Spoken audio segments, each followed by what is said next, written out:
Antibiotic அவசியமா? ஒரு வேடிக்கையான கதை மருத்துவ வட்டாரங்களில் உலவி வருகிறது. கிமு 2000ஆம் ஆண்டில் ஒருவனுக்கு ஜலதோஷம், சளி, காய்ச்சல் என்றால் இந்த பச்சிலையை அல்லது இந்த வேரை சாப்பிடுகின்றார்கள். மருத்துவர்கள் பின்னர் கிமு 1000ஆம் ஆண்டில் ஜலதோஷம், சளி, காய்ச்சல் என்றால் வேரையோ பச்சிலையையோ சாப்பிடாதே, அது கடவுளால் ஆசீர்வதிக்கப்படவில்லை, பூசை செய், ஜெபம் பண்ணு, தொழுகை நடத்து என்று மந்திரீக நடவடிக்கைகளை செய்ய சொன்னார்கள். கிபி 1850களில் அதெல்லாம் மந்திரீகம், மூடப்பழக்கம். இதோ இந்த கசாயத்தை குடி என்றார்கள். கிபி 1950களில் கசாயம் எல்லாம் விஷம். இதோ சோதனை சாலைகளில் நிரூபிக்கப்பட்ட மாத்திரை, இதனை சாப்பிடுகின்றார்கள். கிபி 1980களில் மாத்திரைகள் போதாது, இதோ நுண்ணீர் கொல்லி ஆன்டிபயோட்டிக்ஸ் சாப்பிடுங்கள் என்றார்கள். கிபி 2000 ஆண்டில் மறுபடியும் பச்சிலையோ வேரையோ சாப்பிடச் சொல்கிறார்கள். இந்த கதையில் உள்ள முக்கியமான விடயம் மாற்றம் அல்ல, இயற்கைக்கு திரும்புதலே மனித குலத்திற்கு கடைசி வழி என்பது இதுதான்.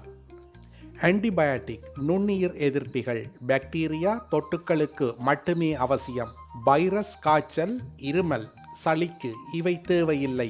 தேவையற்ற பயன்பாடு மருந்து எதிர்ப்பை உருவாக்கி பிற்காலத்தில் மருந்து வேலை செய்யாத நிலையை ஏற்படுத்தும். எனவே மருத்துவர் ஆலோசனைப்படி மட்டுமே பயன்படுத்த வேண்டும். முக்கிய தகவல்கள்: பாக்டீரியா நோய் தொற்று. பாக்டீரியாக்களால் ஏற்படும் நோய்களுக்கு ஆன்டிபயோட்டிக் மிகவும் அவசியம் மற்றும் பயனுள்ளது. வைரஸ் தொற்று நோய். பெரும்பாலான சாதாரண சளி, இருமல் மற்றும் காய்ச்சல் வைரஸ்களினால் ஏற்படுபவை. இதற்கு ஆன்டிபயோட்டிக் உதவாது. அதிகப்படியான பயன்பாடு. சிறிய நோய்க்கு கூட ஆன்டிபயோட்டிக் உட்கொள்வது ஆபத்தானது மற்றும் உடலின் நோய் எதிர்ப்பு திறனை குறைக்கும். மருந்து எதிர்ப்பு. தேவையற்ற பயன்பாட்டால் பாக்டீரியாக்கள் அந்த மருந்துக்கு எதிராக வலிமை பெறுகின்றன. மருத்துவரின் பரிந்துரை இல்லாமல் ஆன்டிபயோட்டிக் மருந்துகளை எடுத்துக்கொள்ளாதீர்கள். ஒரு மருத்துவரிடம் சென்று எனக்கு காய்ச்சல், சளி, இருமல், தும்மல் என்று சொன்னதும் அவர் ஒரு அனால்ஜெசிக் என்றோ நுண்ணீர் கொல்லிகளையும் தன்னுடைய மருந்து சீட்டில் எழுதி தருகிறார். அதை வாங்கி சாப்பிடுகிறோம். எல்லாம் சரியாகி விடுகிறது. உண்மையில் எல்லாம் சரியாகி விட்டதா? முதலில் நமது உடல் தனக்குள் ஏற்படுகின்ற பாதிப்புகளை நம்முடைய பாதுகாப்பு அமைப்புக்கும் நமக்கும் தெரியப்படுத்துகின்ற அறிகுறிகளே காய்ச்சல், சளி, தும்மல், இருமல் என்பதை நாம் முதலில் புரிந்து கொள்ள வேண்டும். இன்னொரு வகையில் உடலின் உயிராற்றலை பாதிக்கும் நுண்ணுயிர்கள், வைரஸ்கள், பாக்டீரியாக்கள் உடலுக்குள் நுழைந்திருப்பதை சொல்லும் எச்சரிக்கைதான் இந்த வெளிப்படையான பாதிப்புகள். இந்த எச்சரிக்கை நம்முடைய பாதுகாப்பு படையணிகள் யுத்தத்திற்கு தயாராக செல்வதற்கும் யுத்தம் நடத்துவதற்குமான முழக்கம். நம்முடைய உடலின் பாதுகாப்பு அமைப்பின் இன்னொரு விசேஷமான காரியம், ஒரு முறை உடலில் நுழைந்து உயிராற்றலுக்கும் உடலுக்கும் பாதிப்புகளை ஏற்படுத்தும் நுண்ணுயிர்களின் பயோடேட்டாவை தன்னுடைய ஞாபக தோப்புகளில் பத்திரப்படுத்திக் கொள்ளும். அது மட்டுமல்ல, எதிரி நுண்ணுயிரின் யுத்த முறைகளையும் யுத்த தந்திரங்களையும் அதற்கு எதிராக எடுத்த எதிர் நடவடிக்கைகளையும் கூட தன்னுடைய நினைவு அடுக்குகளில் பதிவு செய்து கொள்ளும். பலமும் பலவீனமும். ஒரு முறை கொன்றளித்த நுண்ணுயிரிகள் மீண்டும் உடலுக்குள் நுழைந்தால் போதும், உடனே ஒரு பொத்தானை தட்டி தன்னுடைய ஞாபக தொகுப்பிலிருந்து அந்த நுண்ணுயிரை எதிர்கொள்வதற்கான எல்லா நடவடிக்கைகளையும் கணப்பொழுதில் எடுத்துவிடும். ஆனால் உடலில் உள்ளே நுழைந்திருக்கும் நுண்ணுயிரின் தன்மையை பற்றி நமது பாதுகாப்பு அமைப்பு அறிய தொடங்குவதற்கு முன்னதாகவே நாம் சாப்பிடும் நுண்ணுயிர் கொல்லிகள் அவற்றை அழித்து விடுகின்றன. அதனால் நம்முடைய பாதுகாப்பு அமைப்பில் அந்த நுண்ணுயிரிகளை பற்றிய எந்த பதிவுகளும் இல்லாமல் போய்விடுகிறது. அதற்கு பிறகு எப்போது அந்த நுண்ணுயிரிகள் தாக்குதல் தொடுக்கும் போதும் வெளியிலிருந்து நுண்ணுயிர் கொல்லியின் ஆதரவு தேவைப்படும் அளவுக்கு உடல் பலவீனமாகிவிடும். தூண்ட தூண்ட துலங்கும் விளக்கு போலத்தான் நம்முடைய பாதுகாப்பு அமைப்பும் நுண்ணுயிரிகளின் தாக்குதலை தானே சமாளிக்கும் போது மேலும் மேலும் பலம் பெறும். நமது உடல் ஆரோக்கியமாக முழு பலத்துடன் உற்சாகமாக இயங்குவதற்கு நமது உடலுக்குள்ளேயே சுமார் 1.5 கிலோ அளவுக்கு நன்மை செய்யும் நுண்ணுயிரிகள் இருக்கின்றன. இவை நமது உடலின் நண்பர்கள். இந்த நண்பர்களை பற்றி கவலைப்படவில்லை என்றால் நமது உடல் மெல்ல மெல்ல நலிவடையும். இவர்களுடைய இருத்தல் மிக மிக அவசியம். நாம் தனியாக சாப்பிடும் நுண்ணீர் கொல்லிக்கு என்ன தெரியும்? அதன் வேலை நுண்ணுயிரிகளை அழிப்பது. அந்த நுண்ணுயிரிகள் நல்லவையா கெட்டவையா என்பதை பற்றி அதற்கு கவலை இல்லை. அழிக்கப் போகின்ற நுண்ணுயிரிகளின் வேலைகளை பற்றியும் அதற்கு தெரியாது. ஆக அது உடலுக்குள் புகுந்து நுண்ணுயிரிகள் அனைத்தையும், நல்லது கெட்டது அனைத்தையும் அழிக்கிறது. நமது உடலில் நுழையும் தீய பாக்டீரியாக்கள், வைரஸ்கள், பூஞ்சை தொற்று போன்றவற்றை எதிர்க்கும் முதல் படையணி உடலில் உள்ள நன்மை நுண்ணுயிர்கள் தான். அது மட்டுமல்லாமல் அவை உடலுக்கு தேவையான விட்டமின் பியை அதிகரிக்கவும், செரிமானத்தை மேம்படுத்தவும், தொற்று நோய்க்கு எதிராகவும் செயல்படுகின்றன. அதோடு அவை பாக்டீரிசியான் என்ற பொருளையும் உற்பத்தி செய்கின்றன. இந்த பாக்டீரிசியான்கள் இயற்கையான நுண்ணீர் கொல்லிகளாக செயற்படுகின்றன. என்ன பாதிப்பு?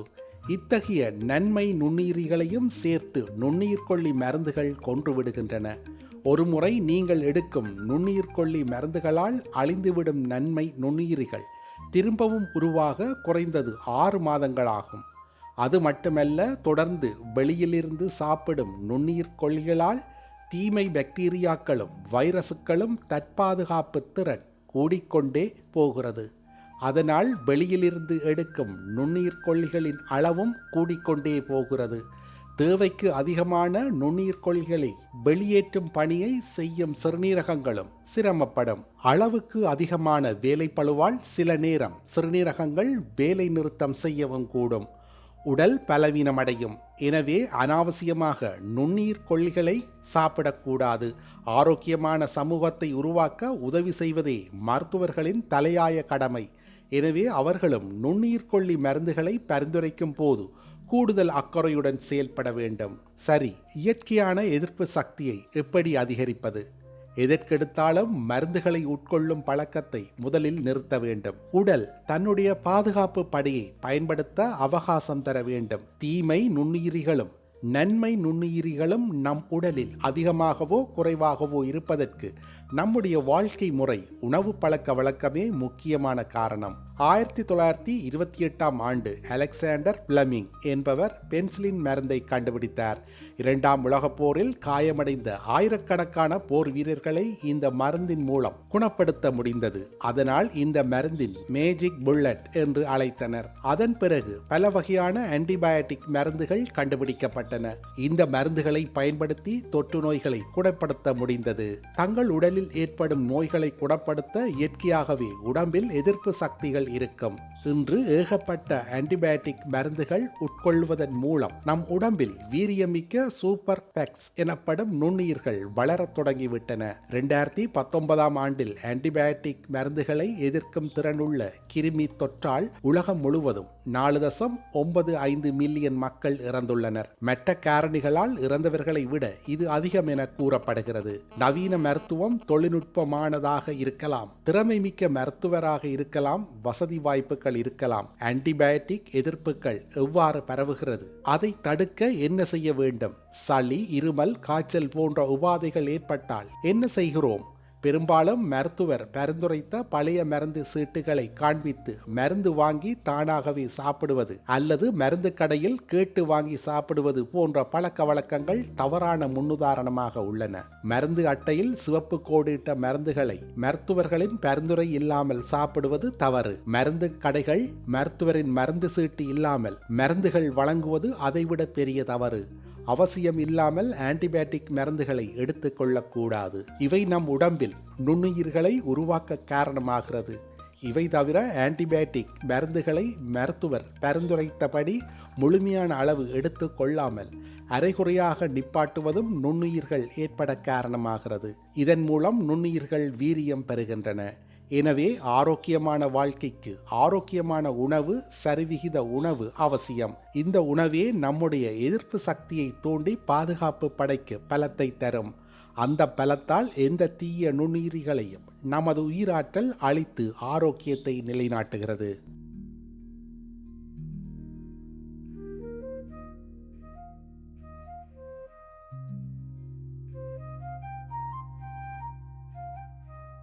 தெரிந்து கொள்ள உடனே சப்ஸ்கிரைப் செய்து பெல் பட்டனை கிளிக் பண்ணவும். மேலதிக செய்திகளை